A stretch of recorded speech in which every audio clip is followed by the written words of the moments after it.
धर्म विज्ञान आध्यात्मिकता का जो समावेशित करते हुए गुण ज्ञान को आपने इतनी सरलता से हमारे बीच में रखा है, उसके लिए आपका बहुत बहुत धन्यवाद। इसी के साथ में हमारे बीच में आज हमारे अधिकारी माननीय निखिला जी, पूर्व वक्ता प्रोफेसर एल.पी. अग्रवाल जी, पूर्व वक्ता श्री सर्वेश जी और अनुपम श्रीवास्तव जी, जिन्होंने मुझे यहाँ आमंत्रित किया और मुझे सौभाग्य दिया कि मैं आप लोगों के बीच में कुछ अपनी बात रख सकूँ। मैं सभी लोगों को प्रणाम करता हूँ। अपनी बात शुरू करने के पहले मैं अपना 1 मिनट का संक्षिप्त परिचय देना इसलिए आवश्यक समझता हूँ कि मेरी कही हुई बात, क्योंकि पूर्व वक्ता जो जिन लोगों ने जो बातें कही हैं ये फिलोसफिकल सारी बातें हैं, मैं बड़ी व्यवहारिक बात करने वाला हूँ। और हो सकता है किसी बात से कोई मतलब वैचारिक टकराव भी हो सकता है थोड़ा मोड़ा, तो उसको क्षमा करेंगे और उसको मेरी व्यवहारिकता के हिसाब से आप उसको लेंगे। मैं संघ का स्वयंसेवक हूँ, द्वितीय वर्ष स्टेट हूँ, 2nd जनरेशन का स्वयंसेवक हूँ। मेरे पिताजी स्वयंसेवक थे, इस नाते से मैं स्वयंसेवक हूँ। तो मतलब कोई बात जो मैं कह रहा हूँ वो व्यवहारिकता के नाते। और मैं कानपुर में रहता था, नारायण दत्त तिवारी उस जमाने में इंडस्ट्री मिनिस्टर थे, हालांकि मैं संघ का स्वयंसेवक था, वो कांग्रेस के थे, लेकिन फिर भी उन्होंने आकर के वहाँ पर एक बात कही कि आजकल के नौजवानों को उद्यम में आना चाहिए। और इसलिए मैंने ये तय किया कि क्योंकि देश की बात थी, देश के नाते से वो देश के उद्यम इंडस्ट्री मिनिस्टर थे, उस आदमी को ज़्यादा पता जो खुद उद्यमी हो, जिसने खुद उस विषय को पाया हो फिलोसफिकली और बौद्धिक रूप से, तो ठीक। तो वो कम किया, जानबूझ के अनजाने में कम किया, मुझे नहीं पता। जिस जमाने में मैं क्लास 4थे 5वीं 6ठे दर्जे में पढ़ता था, माता पिता पढ़ने के लिए बहुत वगैरह वगैरह तमाम सारी बातें, यानी हमारे मन में एक बात डाल दी गई, पढ़ेगा नहीं तो काम करना पड़ेगा, यानी पढ़ जाएगा तो काम नहीं करना पड़ेगा। ये बात हमारे बाल मन में बहुत अच्छी तरह बैठ गई। और जब कम से कम जो मेरी आयु वर्ग के लोग हैं, उनके लगभग सबके घर में ये विषय कहीं ना कहीं आया जरूर होगा। अब पढ़ गए हम, पढ़ने के बाद हमारे मन में ये आया कि जब हम पढ़ गए तो हम काम तो करें, क्योंकि माता पिता ने यही कहा था ना, पढ़ोगे नहीं तो काम करना पड़ेगा। तो पहली बात तो ये हुई कि ये गलती हमसे हुई है, जाने में अनजाने में। मुझे नहीं पता कैसे गलती हुई, लेकिन ये जाने अनजाने में ये गलती हुई। और अब इसमें जो बहुत सारे लोग बैठे हुए जो अभिभावक हैं, उन सबके लिए मैं एक निवेदन पहला ये करना चाहता हूँ, बच्चों को कभी ये ना कहें कि पढ़ोगे तो काम करना पड़ेगा, नहीं पढ़ोगे तो काम करना पड़ेगा। ये बिल्कुल गलत परंपरा है, गलत थॉट है। इसको बिल्कुल मैं नए सिरे से मतलब पहले सिरे से इसको मैं वो करता हूँ। दूसरी बात ये है, जो बेरोजगारी की बातें हो रही हैं, बहुत सारी बेरोजगारी की बातें हो रही, मुझे ऐसा लगता है कि इसमें से ज़्यादातर बातें राजनीतिक हैं। मैं आपको एक काम देता हूँ, मैंने खुद काम ये किया है, मैं आपको भी एक काम देता हूँ। आप अपने मोहल्ले में, अपने परिवार में मुझे ऐसे 2% लोगों को ढूंढ के दिखाइए जो कोई काम न करते हैं। मेरा पूरा अनुभव है, मेरा पूरा विश्वास है कि हर आदमी कोई ना कोई काम कर रहा है। वो बेरोजगार क्यों है और बेरोजगारी की संख्या कहाँ पर है? ये अर्थशास्त्री लोग जो बैठे हुए हैं, इनके हिसाब से जो बेरोजगार है वो क्या है? हमने एक मना स्थिति पैदा कर दी कि तुम पढ़ जाओगे तो तुम्हें फलानी नौकरी मिल नहीं सकते। अब सवाल ये है कि स्वार्थी हो जाने का मतलब क्या? सब कुछ मेरे लिए नहीं, स्वार्थ परमार्थ के लिए। आज जितने भी टाटा बिरला, जितने भी आप धर्मशाला देख रहे हैं, जितने कुआं खुदे हुए हैं, जितने नहर बने हुए हैं, जितने पुल बने हुए हैं, वो सब किन लोगों ने बनाए? वो उन लोगों ने बनाए जिन्होंने बहुत पैसे कमाए हैं, स्वार्थ सिद्ध किया है। और जो स्वार्थ सिद्ध करने के बाद अपना परिवार, अपने जो अपनी आवश्यकताएं पूरी है करने के बाद उन्होंने उस बचे हुए अतिरिक्त धन को समाज के काम में लगाया है। यानी स्वार्थ से परमार्थ हो, इसलिए हमें स्वार्थी होना। हम क्या स्वार्थी नहीं रहेंगे? ये बिल्कुल झूठ है और आप कभी निस्वार्थ काम कर ही नहीं सकते। स्वार्थ तो, लेकिन हमें थोड़ी शर्म आती है ये कहने में, हम कहें शर्म है। तो अगर हम इतने स्वार्थी हैं कि हम अपनी आवश्यकताएं पूरी करने के बाद हम परमार्थ के लिए स्वार्थ अपना सिद्ध कर रहे हैं, तो मुझे लगता है कि उस स्वार्थ में कोई समस्या नहीं होनी चाहिए। और इस बात को हम खुले मन से कहें कि मैं स्वार्थी हूँ, मैं आज यहाँ पर आया हूँ तो मैं कुछ सीखने आया हूँ, ये मेरा स्वार्थ है। मैं कुछ लोगों से मिलने आया हूँ, ये मेरा स्वार्थ है। मैं कुछ लोगों से परीक्षा करने आया हूँ, ये मेरा स्वार्थ है। तो लेकिन उस स्वार्थ का मैं उपयोग ये नहीं करने वाला हूँ कि मैं इनको पकड़ करके मैं कल मुख्यमंत्री पास पहुँच जाऊँ, ये नहीं करने वाला। मैं इनके पास इसलिए आया हूँ, इनसे मित्रता करने आया हूँ कि मैं इनकी मित्रता करने के बाद मैं समाज में कुछ और अच्छा काम कर सकूँगा, कुछ और लोगों के लिए कुछ भला काम कर सकूँगा। ये मेरा मंतव्य है। मेरा ये मंतव्य नहीं कि मैं इनको पकड़ करके ये बड़े अधिकारी और मैं सीधा फिर कल वहाँ पहुँच जाऊँ पौवा लगाने या कुछ भी करने। तो पहली बात ये। एक बात हमने और कही अपने बच्चों को, आमतौर पर जो मैं व्यवहारिक बात कर रहा हूँ, बिल्कुल आप बच्चों से पूछते भैया तुम्हें क्या बनना है? हमें डॉक्टर बनना है, हमें फलाना बनना है, हमें नेता बनना है, मास्टर बनना है। आपने कब अपने बच्चे से ये पूछा कि तुम्हें क्या करना है? अरे भाई, बनना तो रिजल्ट है। आप कुछ करोगे तो जो उसका परिणाम है वो आप बनोगे। आप कहो हमें पढ़ाना है, अगर आपने कहा पढ़ाना है तो आप मास्टर बन जाओगे, और आपने कहा हमें मास्टर बनना है तो पढ़ाना भूल जाओगे। आप एक मास्टर बनने का जुगाड़ करने लगोगे कि कैसे नकल कर ले, कैसे पीएचडी कर ले, कैसे मास्टरी कर ले और मैं मास्टर बन जाऊँ ना।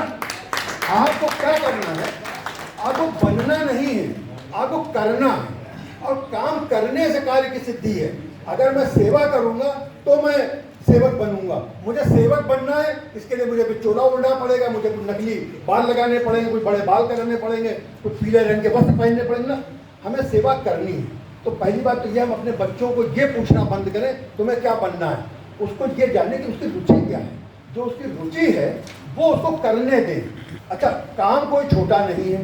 पहले ज़माने में जब मैं अपना कैरियर शुरू कर रहा था तो उस ज़माने में डॉक्टर, इंजीनियर और 4, 5, 6 कैरियर हुआ करते थे और उससे ज़्यादा कुछ कैरियर ज़्यादा होते नहीं थे। अब ज़माना बदल गया है, बहुत कैरियर अवेलेबल है। और मुझे उस ज़माने में एक साहब मुझे बहुत अच्छी बताई। उन्होंने कहा देखो, किसी लोग पूछते हैं कौन सा कैरियर सबसे अच्छा, तो उन्होंने कहा किसी कैरियर में कोई वो नहीं है। Career the scope, which career है द बेस्ट स्कोप। तो उन्होंने मुझे कहा the scope lies in a man who hold the job. There is no scope in any job, the scope lies in a man who hold the job. ये बड़ी important बात है। तो आप क्या जो काम कर रहे हो, मैं आपको एक बहुत बढ़िया उदाहरण बताता हूँ। अगर पैसे कमाने का एक कोई मापदंड मान लिया जाए कि पैसा कमाना हमारी एक मापदंड है, तो यूपीएससी नाम का जो एक दफ्तर है दिल्ली में, शाहजहां रोड पर, उसके बगल में एक आदमी चाट बेचता है। पिछले 60 साल से चाट बेच रहा है। उसके 3 मकान है, 100 करोड़ का आदमी है वो, चाट बेच के। तो ये मैं आपको बात सिर्फ इसलिए बता रहा हूँ कि काम छोटा नहीं है, बशर्ते आपको काम के अंदर जो सम्मान है वो आपको पता हो। एक सुरेंद्र शर्मा नाम के कवि है, मैं बिल्कुल 5 मिनट में खत्म करता हूँ। नहीं, भोजन अवकाश हो जाएगा, मुझे समय आपने बात कर दिया। बोलिए हम लोग बैठे हैं, बाद में भोजन। उन्होंने एक बात कही। उन्होंने कहा कि एक कविता अपनी उन्होंने लिखी, उसमें लिखा उन्होंने कि एक आदमी से मैंने पूछा कि तुम क्या काम करते हो? उसने कहा कि मैं लकड़ी का व्यापारी हूँ। लकड़ी की व्यापारी? बोले अच्छा, लकड़ी का व्यापार कहाँ करती हूँ? तो दिल्ली में ओडियन सिनेमा है, बहुत कनॉट प्लेस में, एक बड़ी कंजस्टेड जगह है। बोले मैं ओडियन सिनेमा के पास मेरी दुकान है। बोले है ओडियन सिनेमा के पास? उनको ध्यान आया। बोले ओडियन सिनेमा के पास तो यार कोई ज़्यादा इतनी तो कोई जगह ही नहीं जहाँ पे लकड़ी का व्यापार करने के लिए बहुत बड़ी दुकान रखनी पड़ी। तो फिर उन्होंने पूछा भाई तुम्हारी दुकान कहाँ है? मुझे नहीं समझ। बोला मैं दातून बेचता हूँ। यानी आप एक बात देखिए, बात समझने की, मैं दातून बेचता हूँ या मैं लकड़ी का व्यापार करता हूँ, इन 2 बातों में जमीन आसमान का फर्क है। अगर आप अपने को दतून बेचने वाला समझेंगे तो आप दतून बेचने वाले ही रहेंगे। लेकिन अगर आप समझते हैं कि आप लकड़ी नहीं, आप लकड़ी का व्यापार कर रहे हैं, तो आप लकड़ी का व्यापार करने वाले बनेंगे। ये मैंने आपको थोड़ा सा एक बात बताई। अब मैं अपनी मूल बात पे आना चाह रहा हूँ।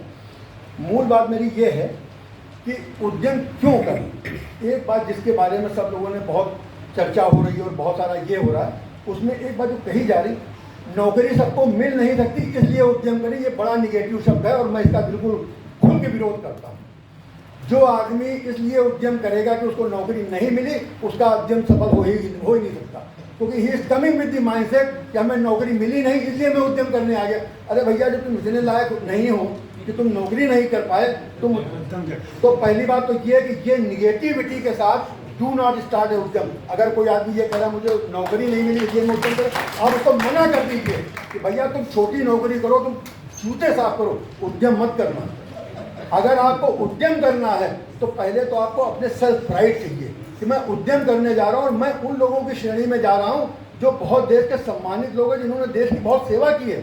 मेरा ना हो सकता है मैं नीचे आए, श्याम पट्ट हो सकता है बहुत नीचे, लेकिन मैं काम वो कर रहा हूँ जिस काम से मेरा, मेरे परिवार का, मेरे समाज का, मेरे देश का नाम ऊंचा होने वाला, और मैं वो काम करने वाला हूँ।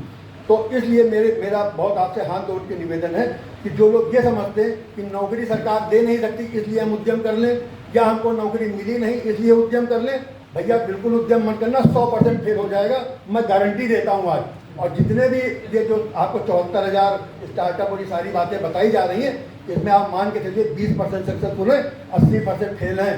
वो आज फेल हो चाहे कल फेल हो, अभी तो पैसे सरकार से मिले हैं या कहीं वो बाहर से विदेशी वेंचर कैपिटल आई है इसलिए वो चल रहे हैं, कोई नहीं चल रहे हैं। ये सब रुपया डुबोने वाले काम है, मैं आपको बता दे रहा हूँ बिल्कुल। मैं क्योंकि मैं ये काम कर रहा हूँ इसलिए मैं आपको ये बात बता पा रहा हूँ। शायद इतनी स्पष्टता से लोग नहीं बोलते हैं, क्योंकि आमतौर पर आदमी कहता है अरे साहब आप बड़े अधिकारी हो, आपने ये कह दिया, अब हम कैसे बोले।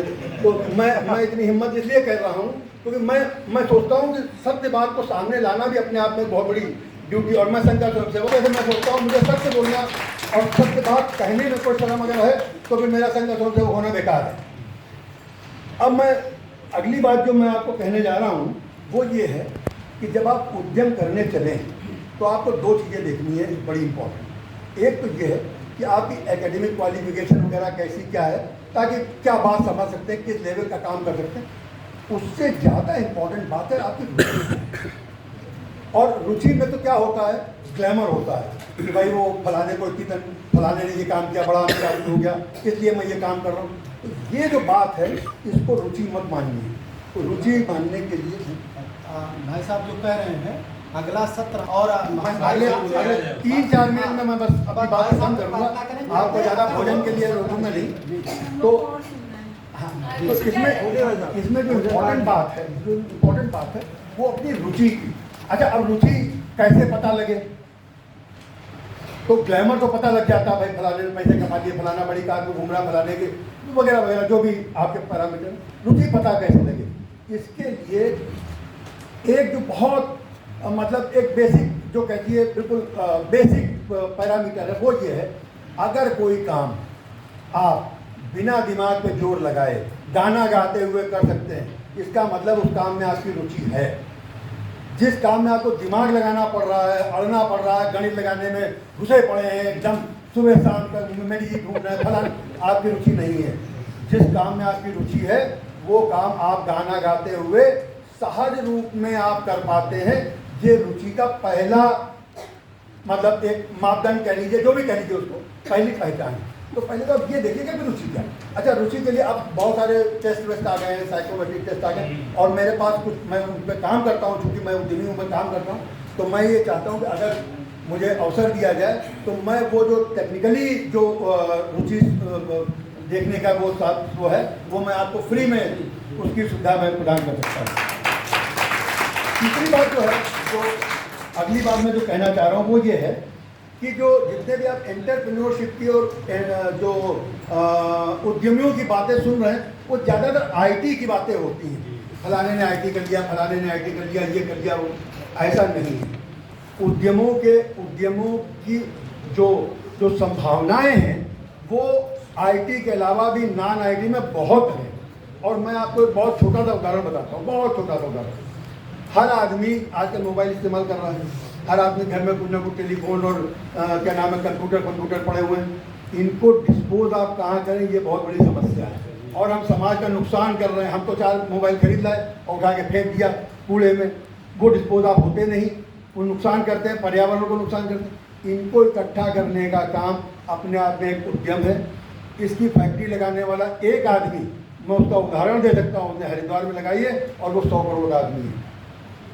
मैं आपको ये मैं इससे बात को इसलिए बता रहा हूँ कि आदमी को अरे यार कबाड़ी है यार, ये तो यार टेलीफोन इकट्ठा नहीं कर रहा। वो टेलीफोन के अंदर तांबा होता है, उसके अंदर चांदी होती है, उसके अंदर सोना होता है, उसके अंदर और तमाम सारी चीज़ होती है। उनको इकट्ठा करना, उनको प्रोसेस करना, ये काम है। मतलब ये एक इंडस्ट्री है जो कोई इतना आसान नहीं कि 100 करोड़ आदमी तो आसानी होगी। लेकिन मैं आपको ये बताना चाह रहा हूँ कि आप समाज की कौन सी समस्या को हल कर सकते हैं। उद्यम क्या है? समाज की किसी एक समस्या को अगर आप हल कर पाएंगे, वो आपका व्यापार बनेगा। कोई भी समस्या, कूड़ा उठाने की अगर समस्या का आप हल कर पाए तो उसके लिए भी लोगों ने ऐप बनाए हैं और उसकी बड़ी बड़ी कंपनियां बनी हुई हैं।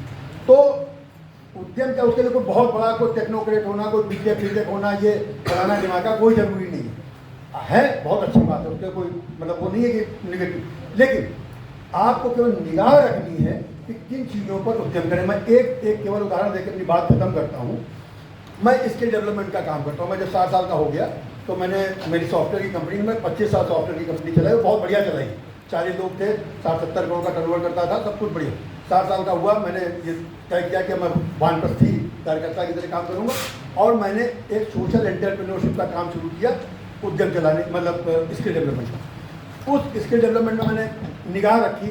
रेलवे में एक डिपार्टमेंट होता है सिग्नलिंग एंड टेलीकम्युनिकेशन, उसकी पढ़ाई पूरे हिंदुस्तान में कहीं नहीं होती। रेलवे का इतना डेवलपमेंट हो रहा, लोग नहीं मिल रहे, खड़े हैं इंडस्ट्री को, लोग नहीं मिल रहे, आप उनको ढूंढिए। निगाह रखने की बात यही स्थिति पानी की है।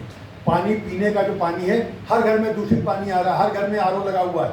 इतनी बड़ी बड़ी बातें हो रही कि पानी वेस्ट मत करिए। पानी आरओ के अंदर 1/3 पानी यूज होता है, 2/3 पानी वेस्ट होता है। कोई माई का लाल खड़ा होकर के ये कहे कि साहब मैं पानी ऐसा शुद्ध दूंगा, कर सकता हूँ जिसमें 2/3 पानी वेस्ट होना शुरू हो जाए, इससे बड़ी देश की सेवा नहीं हो सकती, इससे बड़ा देश का उद्यम नहीं हो सकता। हम क्या कर रहे हैं, उन्हें फलाने लिए कर लिया, हम भी वही करने लगे, मैंने मी टू टाइप का काम। तो सोचना है कि हम क्या काम कर रहे हैं और उससे हमारे काम से क्या लाभ है। अभी मैंने एक जो रिसेंट काम किया, सिर्फ एक लाइन बता करके बात खत्म कर रहा हूँ, धीरे धीरे टाइम आपका बहुत भोजन का समय हो रहा है। वो ये है कि साहब जो काम का एक तो ये काम है, इंजीनियरिंग कर ली तो इंजीनियरिंग करने लगे। इंजीनियरिंग में भी बहुत तरह के काम हैं। इंजीनियरिंग में मान लीजिए सपोज करिए आप सॉफ्टवेयर इंजीनियर हैं, तो एक तो सॉफ्टवेयर लिखने का काम है, एक मार्केटिंग का काम है, एक सपोर्ट का काम है, एक और प्री सेल का काम है, पोस्ट सेल का काम है, टेंडर का काम, दुनिया भर के काम। उस काम में किस काम में आपकी रुचि है और किस काम को आप कर सकते हैं। मान लीजिए बोलना नहीं आता, अब आप मार्केटिंग के काम में लगे, जिंदगी सक्सेस नहीं होंगे। आपको टेक्निकली लिखना बहुत अच्छा आता है, टेक्निकल राइटर बनिए। मैंने आपको ये चीज़ देखनी कि हमारे अंदर क्या योग्यता है, जिस काम को मैं बहुत एक्सीलेंटली कर सकता हूँ। और मेरा अपना अनुभव ये है, हर आदमी में अगर 10 गुण होते हों तो उसमें कम से कम 4 गुण तो होते हैं उसके एवरेज, 4 गुण होते हैं जो उसको ड्रैग करते हैं, 2 गुण होते हैं उसके एक्सीलेंट। तो जो 4 ड्रैग कर रहे हैं आपको, उनको एवरेज में ले आइए, जो 2 एक्सीलेंट है उसके ऊपर आप खेल जाइए, आपकी सफलता सुनिश्चित है।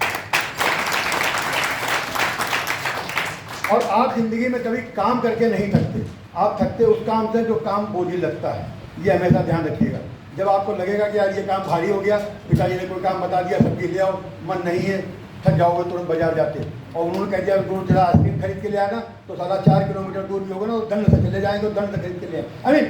तो थकते हम तब एक्चुअली मानसिक रूप से थकते, शारीरिक रूप से थकना 10% होता, ज़्यादातर थकान मानसिक रूप से होती है। मैं अपनी इन बातों के साथ में आप सभी लोगों से कोई बात अगर कैसी लगी हो तो मैं समझ आता हूँ। और मैं सभी लोगों का धन्यवाद करता हूँ कि आपने मेरी बात को इतनी कठिन परिस्थितियों में सुना वो छोड़ करके सुना और मुझे मौका दिया, भाई साहब बहुत बहुत